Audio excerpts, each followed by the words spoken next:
New Jersey Congressman Jeff Van Drew will tell us why he and his fellow representatives think TikTok must be banned if nothing changes. So, Congressman, it's good to have you. To me, and I think to a lot of people, this is really a clash between the First Amendment, right of free speech, and national security. So, what does the House bill require? Well, first of all, let's understand nothing is banned, nothing is censored. No content is banned. There's no issue with freedom of speech. It's important to note that I believe in First Amendment very, very much, just as you do. Franklin said, anybody that would give up freedom for security deserves neither. However, this is different. This is a company that has a relationship in China where they are harvesting information about everything in America. Some of it's sensitive information. Quite frankly, when you look at the classified materials, it makes you worry and it makes you wonder what they are up to.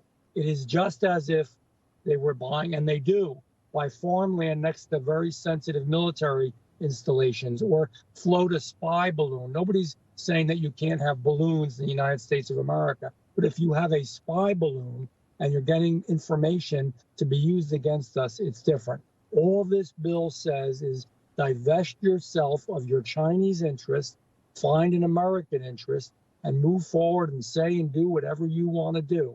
That's fine. It's okay. The bill also says this not only applies to China, but to Russia, who's trying to do the same thing, North Korea, and of course, China, as we mentioned. So it's not banning, but it's not banning content by any means, because in America, people have to freedom as long as they're not inciting a riot or certain things to do and say as they please. That must and should continue. This is significantly different. So, we're constantly being monitored and tracked by GPS and all of our, phone apps, everything, sometimes even wrongly by our own government, by the way.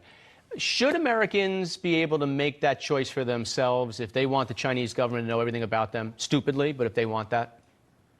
Well, here's the issue. For example, I have an FAA facility in my district, a very important one.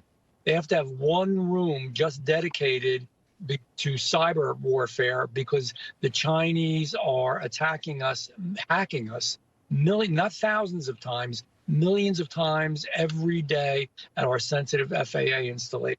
So are we prohibiting the freedom of individuals to hack into sensitive military installations? Yes, we are in that case, but that is not a freedom.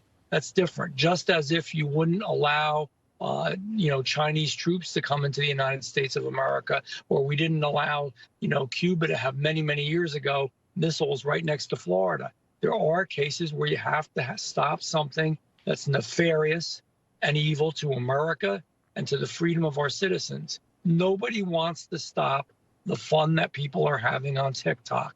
They do want to stop, and we do want to stop, the harvesting of information to be used against us. So here's what the TikTok CEO had to say this week following the bill's passage. Watch this.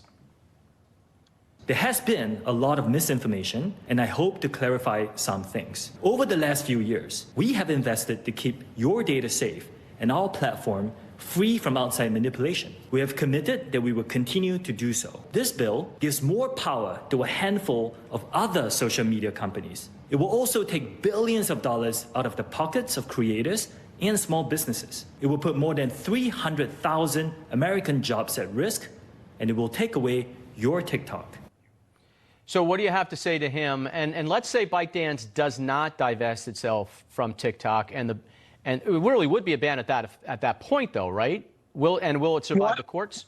Why wouldn't they divest themselves? Yeah. Why would not divest themselves of, the Chinese who want to hurt us? I mean, it's that simple. So I don't see it's a profitable company. They're making a ton of money. By the way, they have TikTok in China too, but in China it's very different.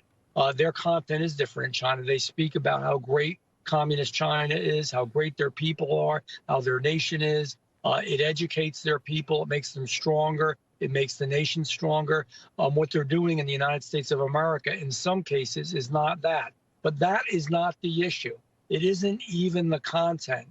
What is the issue is, are we leaving America open? Now, I sit on Judiciary Committee. I have fought tooth and nail against what, has happened by the United States of America, what is going on when we access people's information, what's going on in the Justice Department, in the FBI, where they've actually tried to, and Facebook as well, censor people and not allow people to get the information that they want and hurt people who are conservatives or who believe in their values, who believe in faith, family, and freedom. That has gone on by our own Americans in American surveillance companies, which is wrong. And we need to stop that, because everybody everywhere in the United States of America should be able to believe in what they believe in, should be able to stand up for what they believe in, and be able to say what they believe in.